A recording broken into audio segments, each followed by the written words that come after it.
નમસ્કાર મિત્રો, હું રાજેશ ભાસ્કર આપ સૌનું યુટ્યુબમાં આપણી આ ચેનલ પર સ્વાગત કરું છું.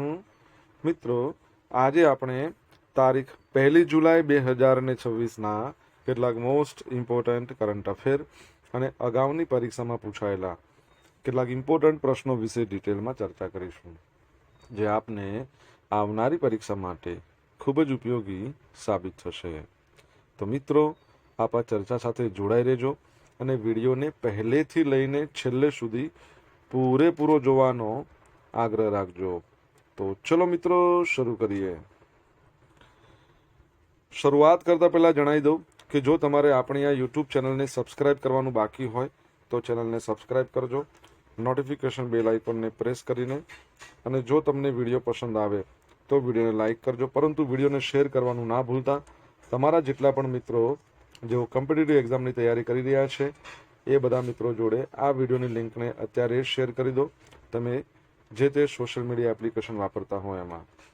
ચલો તો શરૂઆત કરીએ.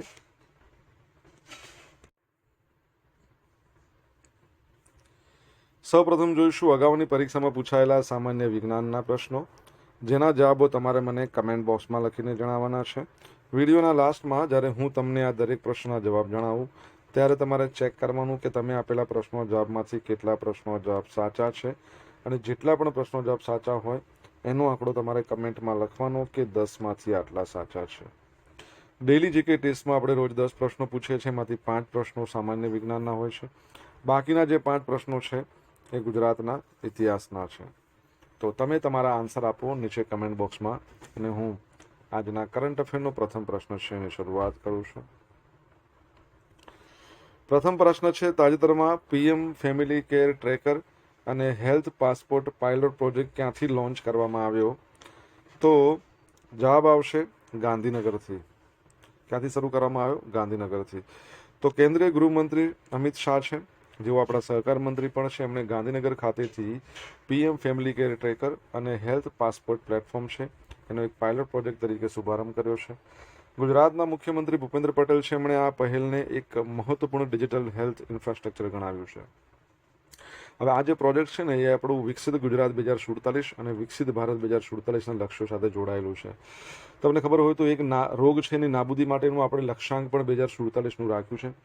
કયા રોગની હું વાત કરી રહ્યો છું તમને ખ્યાલ હોય તો તમે જણાવી શકો છો કમેન્ટમાં લખીને. ડિજિટલ ટ્રેકિંગ આ પ્લેટફોર્મ ગર્ભાવસ્થાથી લઈને 18 વર્ષ સુધીના બાળકોના સ્વાસ્થ્ય, પોષણ, શિક્ષણ અને કલ્યાણ પર નજર રાખતી એક સંકલિત ડિજિટલ સિસ્ટમ છે. ડેટાબેઝનું જોડાણ. આ સિસ્ટમ છે ને જન્મ મરણની નોંધણી, પછી આરોગ્ય, પોષણ, શિક્ષણ, સામાજિક કલ્યાણ વિભાગના ડેટાબેઝ બધાને જોડશે અને લાભાર્થીઓનો એક સમાન રેકોર્ડ તૈયાર કરશે. તેમાં આરોગ્ય વિભાગ, મહિલા બાળ વિકાસ વિભાગ, શિક્ષણ વિભાગ એના ડેટાને સાંકળવામાં આવ્યા છે. Automatic alert system. જો કોઈ બાળક રસીકરણ ચૂકી જાય અથવા તો શાળા છોડી દે, ડ્રોપ આઉટ થઈ જાય, તો પ્લેટફોર્મ આપમેળે એલર્ટ જનરેટ કરે છે. આ એલર્ટ સ્થાનિક અધિકારીઓ અને જનપ્રતિનિધિઓ, ધારાસભ્યો અને સાંસદોને ફોલોઅપ માટે મોકલવામાં આવે છે. લાભાર્થીઓ. આ ટ્રેકર મુખ્યત્વે બાળકો, સગર્ભા સ્ત્રીઓ, ધાત્રી માતાઓ, એમને આરોગ્ય સેવાઓ, પોષણ સહાય, શિક્ષણ સંબંધિત યોજનાઓ એનો લાભ આપવા માટે તૈયાર કરવામાં આવ્યું છે. લોન્ચિંગ વખતે ડિજિટલ સર્ટિફિકેટ, પોલિયો ડ્રોપ્સ અને પોષણ કીટનું વિતરણ એ પણ કરવામાં આવ્યું હતું. રસીકરણની વાત આવી અહીંયા તો તમને ખબર છે આપણે ભારતમાં રસીકરણ દિવસ ક્યારે મનાવીએ છીએ? રાષ્ટ્રીય રસીકરણ દિવસ 16મી માર્ચ. દર વર્ષે નેશનલ ડોક્ટર્સ ડે ક્યારે ઉજવવામાં આવે છે? આજનો દિવસ એટલે કે 1 જુલાઈ, જેને આપણે નેશનલ ડોક્ટર્સ ડે કહીએ છીએ. તો ભારતમાં 1 જુલાઈના રોજ દર વર્ષે ડોક્ટર્સ ડે ઉજવવામાં આવે છે. આ ખાસ દિવસે પશ્ચિમ બંગાળના બીજા જે નંબરના મુખ્યમંત્રી હતા બિધાનચંદ્ર રોય, એમને યાદ કરવામાં આવે છે. તેઓ દેશના જાણીતા સ્વાતંત્ર્ય સેનાની અને ડૉક્ટર હતા. આઝાદી પછી એમણે આખું જીવન લોકોની તબીબી સેવામાં સમર્પિત કર્યું હતું. બિધાનચંદ્ર રોય છે, એમની યાદમાં ભારતમાં 1 જુલાઈને નેશનલ મેડિકલ ડે અથવા તો નેશનલ ડોક્ટર્સ ડે તરીકે ઉજવવામાં આવે છે. બીજું કે 1 જુલાઈના રોજ 1962માં એમનું અવસાન પણ થયું હતું. એટલે જન્મ અને મરણ બંને એક જ દિવસે. 1961 એમને ભારત રત્નથી સન્માનિત કરવામાં આવ્યા હતા. ઓકે. રાષ્ટ્રીય ટપાલ કાર્યકર દિવસ પણ છે મિત્રો 1 જુલાઈ. તો દર વર્ષે 1 જુલાઈને રાષ્ટ્રીય ટપાલ કાર્યકર દિવસ તરીકે ઉજવવામાં આવે છે. આ દિવસ વિશ્વભરના ટપાલ કાર્યકરોની માન્યતા માટે ઉજવવામાં આવે છે. રાષ્ટ્રીય ટપાલ કાર્યકર દિવસ એ પોસ્ટમેન તથા તમામ ડિલિવરી કર્મચારીઓને આભાર કહેવાની એક અનોખી રીત છે. તમને ખ્યાલ હશે કે વર્લ્ડ પોસ્ટ ડે 9મી ઓક્ટોબરના રોજ ઉજવાય છે. પ્રશ્ન તમારા માટે એ છે, નેશનલ પોસ્ટ ડે આપણે ક્યારે મનાવીએ છીએ? જો તમને ખ્યાલ હોય તો કમેન્ટમાં લખીને જણાવો. રાષ્ટ્રીય ચાર્ટર્ડ એકાઉન્ટન્ટ્સ ડે, તો એ પણ આજે એટલે 1 જુલાઈના રોજ મનાવવામાં આવે છે, જેને આપણે CA દિવસ તરીકે પણ ઓળખીએ છીએ. 1949માં ભારતની સંસદ દ્વારા આ દિવસે ચાર્ટર્ડ એકાઉન્ટન્ટ્સ ઓફ ઇન્ડિયાની શોધની યાદમાં દિવસ ઉજવવામાં આવે છે. તો આની સ્થાપનાના દિવસે CA ડે, ચાર્ટર્ડ એકાઉન્ટન્ટને માન આપવા માટે આ દિવસ ઉજવીએ છીએ આપણે. ઓકે, તો એ પણ યાદ રાખજો. GST દિવસ પણ છે મિત્રો આજે. 1 જુલાઈ 2017ના રોજ GST ભારતમાં લાગુ કરવામાં આવ્યું. GST દિવસ ગુડ્સ એન્ડ સર્વિસ ટેક્સના અમલીકરણની યાદમાં મનાવવામાં આવે છે. 1 જુલાઈ 2018ના રોજ પ્રથમ GST દિવસ મનાવવામાં આવ્યો હતો. GST એ ભારતની જૂની પરોક્ષ કર વ્યવસ્થાને બદલી નાખી છે. તેને એક રાષ્ટ્ર એક બજાર એક કરના વિચાર સાથે GST રજૂ કરવામાં આવ્યું હતું. GST એક પરોક્ષ બહુ તબક્કાની વપરાશ આધારિત કર પ્રણાલી છે. પેટ્રોલિયમ, આલ્કોહોલિક પ્રવાહી, સ્ટેમ્પ ડ્યુટી સહિતની વસ્તુઓનો સમાવેશ થતો નથી આમાં GSTમાં. GST હેઠળ 2 ટેક્સ, આમ તો 2 હતા પછી નવા એડ કર્યા એટલે 4 કહી શકાય. આમ તો એક તો 0 છે, બીજો 5%, 18% અને 40%.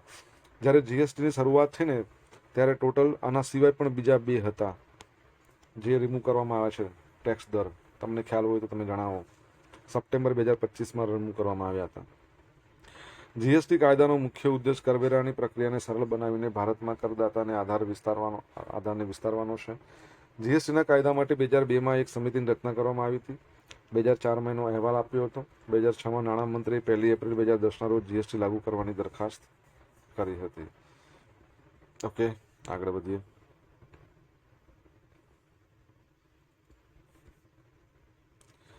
ભારતમાં જેટ એરક્રાફ્ટ દ્વારા પ્રથમ ગગન આધારિત લેન્ડિંગનું સફળ પરીક્ષણ. તો ઉદયપુર એરપોર્ટ છે, ત્યાં જેટ એન્જિન એરક્રાફ્ટ પર પ્રથમ સેટેલાઇટ આધારિત લેન્ડિંગ સિસ્ટમનું સફળ પરીક્ષણ કર્યું. Director general of civil aviation દ્વારા આ ટેસ્ટ માટે ઇન્ડિગો એરબસ A320 આ એરક્રાફ્ટનો ઉપયોગ કરવામાં આવ્યો હતો. Director general of civil aviation કોણ છે હાલમાં? તમને ખબર હોય તો જણાવો. હવે આ ભારતની સેટેલાઇટ સિસ્ટમ ગગન પર દ્વારા સંચાલિત હતું. એટલે તમે જોશો, સાદી ભાષામાં આપણે સમજીએ ને તો પ્લેનને ટેક ઓફ અને લેન્ડિંગ કરવા માટે સેટેલાઇટનો ઉપયોગ કરવામાં આવે. જેમ કે તમને ખ્યાલ હોય, રાત્રે હોય અથવા તો વરસાદનું વાતાવરણ હોય, એટમોસ્ફિયર સારું ના હોય, તો એવા વાતાવરણમાં વિઝિબિલિટી ક્લિયર ના હોય ત્યારે આ ટેકનોલોજીનો ઉપયોગ કરી શકાય. ગગન સિસ્ટમ છે, એનું પૂરું નામ GPS aided geo augmented navigation છે. ઇસરો અને એરપોર્ટ ઓથોરિટી ઓફ ઇન્ડિયા એ બંને દ્વારા સંયુક્ત રીતે વિકસાવવામાં આવ્યું છે, જે GPS સિગ્નલોની ચોકસાઈ વધારે છે. LPV એપ્રોચ, આ system localiser performance with vertical ગાઇડન્સને સપોર્ટ કરે છે. ILS ઇન્સ્ટ્રુમેન્ટ લેન્ડિંગ સિસ્ટમ, સુવિધા વગરના નાના એરપોર્ટ પર પણ પ્લેનના સુરક્ષિત ઉતરાણ માટે હોરિઝોન્ટલ અને વર્ટિકલ માર્ગદર્શન આપે છે. ઓકે, તો યાદ રાખજો મિત્રો. વિડીયો પસંદ આવ્યો હોય, ભણવાની મજા આવી હોય તો વિડીયોને લાઇક કરી દો. તમારા મિત્રો જોડે વિડીયોની લિંકને શેર કરી દો. આપણી 2 યુટ્યુબ ચેનલ રાજેશ ભાસ્કર 2 બંનેને સબસ્ક્રાઈબ કરો, નોટિફિકેશન બેલ આઇકોનને પ્રેસ કરીને. જો તમારે ડેલી કરંટ અફેરની PDF જોઈતી હોય તો આપણી ટેલિગ્રામ ચેનલને જોઈન કરી લો.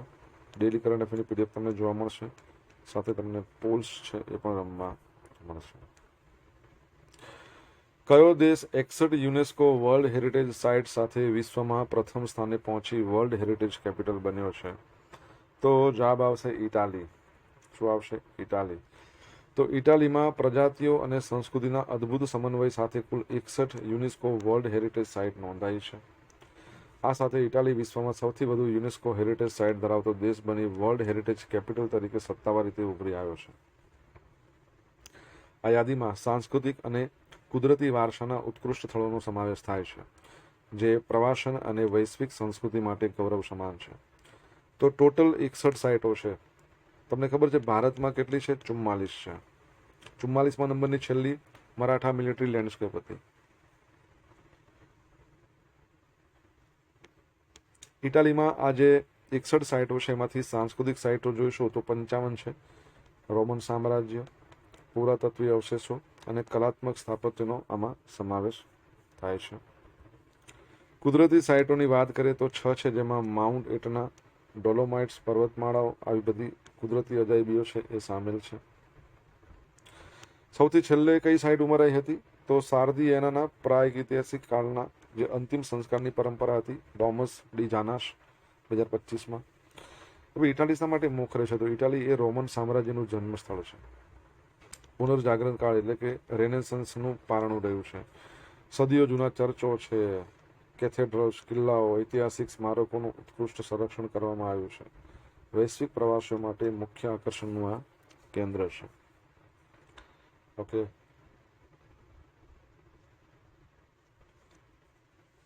યુનેસ્કોની આપણે વાત કરી છે. તમને ખબર હોય તો ગુજરાતમાં 4 યુનેસ્કો હેરિટેજ સાઇટ છે. 2004માં ચાંપાનેર, 2007માં રાણી કી વાવ, બરાબર છે. સોરી, 2014માં રાણી કી વાવ, પછી 2017માં આપણું અમદાવાદ અને 2021માં ધોળાવીરા. ઓકે, ટોટલ 44 સાઇટો છે. યુનેસ્કોની વાત કરીએ, United Nations Educational, Scientific and Cultural Organisation 1945માં એની સ્થાપના. હેડક્વાર્ટર છે પેરિસ, ફ્રાન્સ. અધ્યક્ષનું નામ તમારે જણાવવાનું છે કમેન્ટ બોક્સમાં લખીને.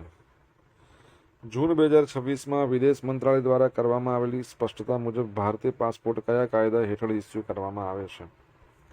તો પાસપોર્ટ અધિનિયમ અથવા તો એક્ટ 1967. ભારત સરકારના વિદેશ મંત્રાલયે 24મી જૂનના રોજ 14મા પાસપોર્ટ સેવા દિવસ દરમિયાન સ્પષ્ટ કર્યું કે ભારતીય પાસપોર્ટ એ માત્ર એક પ્રવાસ દસ્તાવેજ છે. ભારતની નાગરિકતાનો નિર્ણાયક એટલે કે અંતિમ પુરાવો નથી. કેન્દ્ર સરકારે જણાવ્યું કે આ કાનૂની સ્થિતિ દાયકાઓથી અસ્તિત્વમાં છે. પ્રવાસ દસ્તાવેજ તરીકે પાસપોર્ટ. તો પાસપોર્ટ એ આંતરરાષ્ટ્રીય પ્રવાસ અને ઓળખની ચકાસણી માટેનું સત્તાવાર દસ્તાવેજ છે.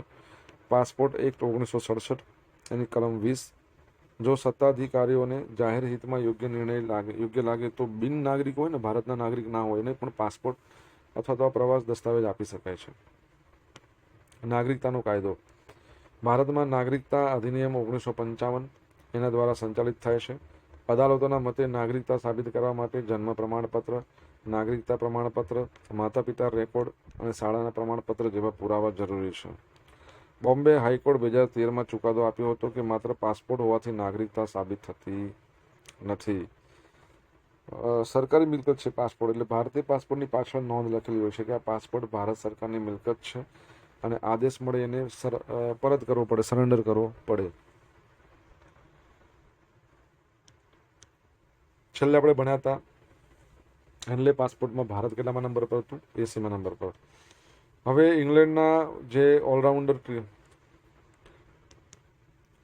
કેપ્ટન છે બેન સ્ટ્રોક, એમણે આંતરરાષ્ટ્રીય ક્રિકેટમાંથી નિવૃત્તિ જાહેર કરી દીધી છે. તો ઇંગ્લેન્ડના ક્રિકેટ ટીમના મહાન ઓલરાઉન્ડર ટેસ્ટ કેપ્ટન બેન સ્ટોક છે, એમણે આંતરરાષ્ટ્રીય ક્રિકેટમાંથી નિવૃત્તિ લેવાની જાહેરાત કરી દીધી છે. ન્યૂઝીલેન્ડ સામે જે ટ્રેન્ટ બીચ ખાતે રમાયેલ 3જી ટેસ્ટ મેચ એમની આંતરરાષ્ટ્રીય કરિયરની છેલ્લી મેચ હતી. આ સાથે તેઓ ઇંગ્લેન્ડની ટેસ્ટ ટીમના કેપ્ટન પદેથી પણ પદત્યાગ કરશે, જ્યાં તેઓ એપ્રિલ 2022થી નેતૃત્વ કરી રહ્યા હતા. વર્ષ 2019ના આઈસીસી વન ડે વર્લ્ડ કપની ફાઇનલમાં ન્યૂઝીલેન્ડ સામે 84 રન બનાવીને ઇંગ્લેન્ડને પ્રથમ વખત વર્લ્ડ ચેમ્પિયન બનાવવામાં અદ્ભુત ભૂમિકા એમણે ભજવી હતી. ઓકે, ક્રિકેટની આપણે વાત કરી રહ્યા છે, વર્લ્ડ કપની વાત કરી. તમને ખબર છે 2027નો વર્લ્ડ કપ ક્યાં યોજાવાનો છે? 3 દેશો છે. કમેન્ટમાં લખજો તમને આન્સર આવડે તો.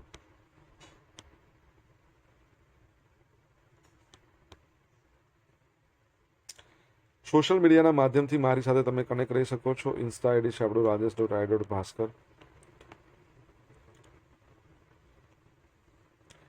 બરાબર છે. ફેસબુક આઈડી છે RI ભાસ્કર, અને ટેલિગ્રામ ચેનલ છે આપણી રાજેશ ભાસ્કર, જ્યાં તમને ડેલી કરંટ અફેરની PDF મળશે અને પોલ્સ પણ રમવા મળશે. જો ભણવાની મજા આવી હોય તો વિડીયોને એક લાઇક કરો, તમારા મિત્રો જોડે વિડીયોની લિંકને શેર કરો, ચેનલ સબસ્ક્રાઇબ કરવાની બાકી હોય તો સબસ્ક્રાઇબ કરો, નોટિફિકેશન બેલ આઇકોનને પ્રેસ કરીને. જૂન 2026માં કયા કેન્દ્ર શાસિત પ્રદેશ અથવા રાજ્યના સુફિયાણા સંગીતને યુનેસ્કોની અમૂર્ત સાંસ્કૃતિક વારસાની યાદીમાં સ્થાન અપાવવા માટે દરખાસ્ત કરવામાં આવી છે?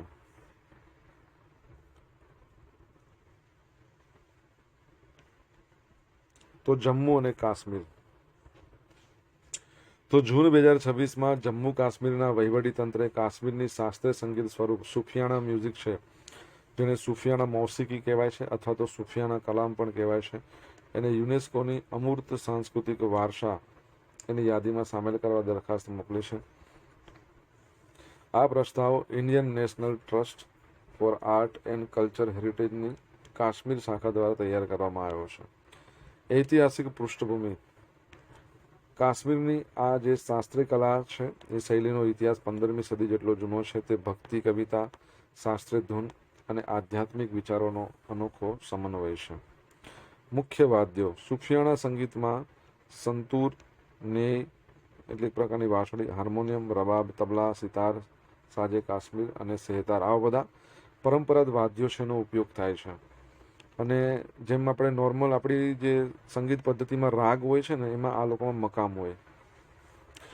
આ સંગીત શૈલી, આ મકામ છે ને એ મિડલ મતલબ આફ્રિકા અથવા તો કહી શકાય કે મિડલ ઈસ્ટ એ બધા દેશોમાં પ્રખ્યાત છે. આ સંગીત શૈલી હાલમાં લુપ્ત થવાને આરે છે, કારણ કે તે જૂના મકામો વિસરાઈ રહ્યા છે. આ કલાના જૂજ માસ્ટર કલાકારો બચ્યા છે. યુનેસ્કોમાં સમાવેશ થવાથી અમૂલ્ય વારસાના સંરક્ષણને નવું બળ મળશે. છેલ્લે તમને ખબર હોય તો ભારતની અમૂર્ત સાંસ્કૃતિક વારસાની અંદર દિવાળીને એડ કર્યું હતું, દિવાળી અથવા દીપાવલી. ઓકે,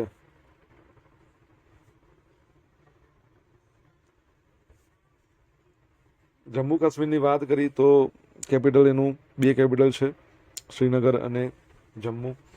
એના CM ઓમર અબ્દુલ્લા છે. ગવર્નરનું નામ તમારે જણાવવાનું છે કમેન્ટમાં લખીને. લદ્દાખમાં સિંગલ યુઝ પ્લાસ્ટિક પર દંડ સાથે પ્રતિબંધ. તો હિમાલયના નાજુક પર્યાવરણને બચાવવા લદ્દાખના લેફ્ટનન્ટ ગવર્નર વિનયકુમાર સક્સેનાએ કેન્દ્રશાસિત પ્રદેશમાં સિંગલ યુઝ પ્લાસ્ટિક અને એકવાર વપરાતા પ્લાસ્ટિક અને કચરો પર ફેંકવા પર કડક પ્રતિબંધો મૂક્યા છે. આ નિયમ સામાન્ય નાગરિકો, હોટલો, વેપારીઓ, રેસ્ટોરન્ટ એ તમામને લાગુ પડશે. પ્રતિબંધિત વસ્તુઓ: પ્લાસ્ટિકના કપ, ચમચી, પ્લેટ, સ્ટ્રો, પ્લાસ્ટિકના ધ્વજ, બેનરો, થર્મોકોલથી થતી સજાવટ, આ બધા પર પ્રતિબંધ. દંડની જોગવાઈ શું છે? તો સિંગલ યુઝ પ્લાસ્ટિકના નિયમોનું ઉલ્લંઘન કરવા બદલ 10,000 રૂપિયાનો દંડ. જાહેર સ્થળોએ કચરો ફેંકવા બદલ 5,000 રૂપિયાનો દંડ. કડક તપાસ. પ્રતિબંધનો અમલ કરવા માટે લેહ એરપોર્ટ અને લદ્દાખના પ્રવેશદ્વારો છે, એના પર રેન્ડમ ચેકિંગ કરવામાં આવશે. આ ઉપરાંત CCTV અને વિડીયોગ્રાફીની મદદથી પણ નજર રાખવામાં આવશે. લદ્દાખની આપણે વાત કરીએ, તમને ખબર હોય તો ભારતમાં પ્રથમ પેટ્રોગીફ કન્ઝર્વેશન પાર્ક અહીંયા બનાવવામાં આવ્યો, એટલે કે એનો શિલાન્યાસ થયો તો આપણે ભણ્યા હતા. લદ્દાખની અંદર 2 જિલ્લાઓ હતા, બીજા નવા 5 જિલ્લા બન્યા, એટલે ટોટલ 7 જિલ્લા થઈ ગયા છે. આજે 2 જિલ્લાની વાત કરીએ, એ 2 જિલ્લા એના જે કેપિટલ છે કયા કયા છે, તમને ખબર હોય તો કમેન્ટ બોક્સમાં લખીને જણાવો. અગાઉની પરીક્ષામાં પૂછાયેલા સામાન્ય વિજ્ઞાનના પ્રશ્નો જોઈ લઈએ. પહેલો પ્રશ્ન, જ્યારે ગેસના પ્રવાહીમાં બદલવામાં આવે છે ત્યારે તેને શું કહેવાય છે? ઘનીકરણ. રાંધણ ગેસ શાનું મિશ્રણ છે? બ્યુટેન અને પ્રોપેન. નીચે પૈકી કયું સૌથી ઓછું પ્રદૂષણ કરે છે? હાઇડ્રોજન. પોલિયોની રસીના શોધક તો શું આવશે? જોનસ સાલ્ક.